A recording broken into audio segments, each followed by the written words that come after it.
বামুনহাট স্টেশনে উত্তরবঙ্গ এক্সপ্রেসের এসি কোচে আগুন। বৃহস্পতিবার দুপুর আনুমানিক 1:55 নাগাদ বামুনহাট রেলওয়ে স্টেশনে দাঁড়িয়ে থাকা উত্তরবঙ্গ এক্সপ্রেস ট্রেনের এসি 3 টায়ারের B1 কোচে আগুন লেগে চাঞ্চল্য ছড়িয়ে পড়ে।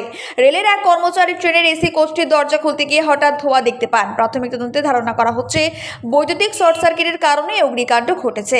তবে এই ঘটনায় কোনো হতাহতের খবর পাওয়া যায়নি এবং বড় ধরনের ক্ষয়ক্ষতিও এড়ানো গেছে। ট্রেনটি বামুনহাট স্টেশনে দাঁড়িয়ে থাকাকালীন হঠাৎ এসি কোচ থেকে ধোঁয়া বের হতে দেখা যায়। কিছুক্ষণের মধ্যে স্টেশনে থাকা রেল কর্মীরা আগুন নিয়ন্ত্রণে নিয়ে আসে। যদিও রেলের উচ্চপদস্থ কর্মকর্তাদের সঙ্গে যোগাযোগ করা হলে তারা জানান স্মোক অ্যালার্মের জন্য ধোঁয়া দেখা গিয়েছিল। যদিও পরবর্তীতে 2:06 নাগাদ বামুনহাট স্টেশন থেকে ছেড়ে শিয়ালদহ স্টেশনের উদ্দেশ্যে উত্তরবঙ্গ এক্সপ্রেস ট্রেনটি রওনা দেয়। ব্যাপারটা হচ্ছে যে আজ সকালে আমি ছিলাম না যদিও বামুনহাটে, হঠাৎ করে খবর আসলো যে রেলের B1 এসি 3 টায়ারের B1-এ হঠাৎ করে ধোঁয়া দেখা গেছে। তো ওখান থেকে স্থানীয় সূত্রে আমাকে ফোন করে জানানো হলো যে হঠাৎ ধোঁয়া দেখা গেল। তো জিজ্ঞেস করতে তারা বললো যে কোনো একটা সার্কিট বোর্ড, রেলের কোনো কর্মচারী গেটটা খুলতে গিয়ে দেখতে পায় সেখান থেকে ধোঁয়া বেরোচ্ছে।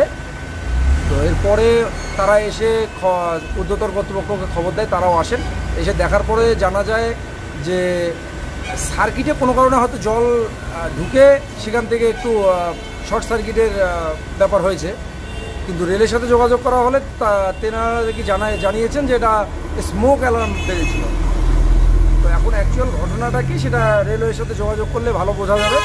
তো আমার যতদূর ধারণা বা আমার লোকাল সূত্রে যেটুকু খবর যে স্মোক অ্যালার্ম নয়, ওটা হয়তোবা যেটা বলেছে যে শর্ট সার্কিট থেকে হয়েছে, সার্কিট বোর্ডে আগুন, সেরকম কিছু হতে পারে। ফলে ট্রেন প্রায় 45-50 মিনিট লেটে বামুনহাট থেকে ছেড়েছে। উপরের থেকে গাড়িও এসেছিলো একটা, তারা দেখেছে ব্যাপারটা। এই হচ্ছে মেইন ঘটনা। আমার নাম শুভঙ্কর ভাদুরী, বাংলার রেল উন্নয়ন দাবি সমিতির একজন সদস্য।